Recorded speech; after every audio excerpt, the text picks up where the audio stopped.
ఇంత దారుణమా? ప్రియురాల్ని సూట్ కేసులో ప్యాక్ చేసి 100 కిలోమీటర్ల దూరంలో కాన్పూర్లో ప్రియుడే దారుణంగా చంపేశాడు.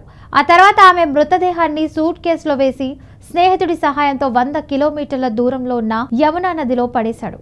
పోలీసులు ఇద్దరిని అరెస్టు చేసి జైలుకు పంపారు. అయితే ఇంత దారుణానికి ఎందుకు ఒడిగట్టాడు అనేది ఈ స్టోరీలో తెలుసుకుందాం. 2 అక్షరాల ప్రేమ ప్రాణం తీసింది.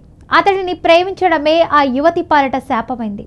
నమ్మి అతడి వెంట వెళ్ళినందుకు ఆ అమ్మాయి ప్రాణమే పోయింది. ఈ దారుణ ఘటన ఉత్తరప్రదేశ్లోని కాన్పూర్లో జరిగింది. లివ్ ఇన్ రిలేషన్షిప్ లో ఉన్న యువకుడు తన ప్రియురాల్ని హత్య చేసి మృతదేహాన్ని సూట్ కేసులో ప్యాక్ చేసి యమునా నదిలో పడేశాడు. ఈ కేసులో ప్రియుడితో పాటు అతని స్నేహితుడిని పోలీసులు అరెస్టు చేసి జైలుకు పంపారు.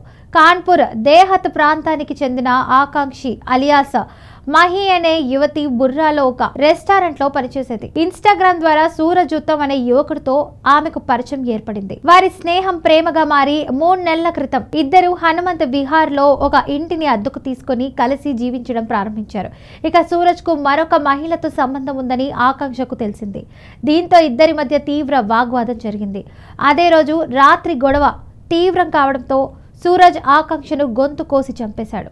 ఆ తర్వాత అతను తన స్నేహితుడు ఆశిష్ కు ఫోన్ చేసి సహాయం కోరారు. ఇద్దరు కలిసి మృతదేహాన్ని ఒక సూట్ కేసులో పెట్టి బైక్ పై దాదాపు 100 కిలోమీటర్ల దూరం తీసుకెళ్లి చిల్లా బ్రిడ్జ్ వద్ద యమునా నదిలో పడేశారు. ఇక పోలీసుల దర్యాప్తు హత్య తర్వాత సూరజ్ ఆకాంక్ష ఫోన్ నుంచి ఆమె కుటుంబ సభ్యులకు మెసేజ్లు పంపి తప్పుదారి పట్టించడానికి ప్రయత్నించాడు. తర్వాత పట్టుబడతామని భయంతో ఫోన్ ను ఒక రైల్లో వదిలేశాడు. చాలా రోజులుగా కూతురు నుంచి స్పందన లేకపోవడంతో ఆకాంక్ష కుటుంబ సభ్యులు పోలీసులకు ఫిర్యాదు చేశారు.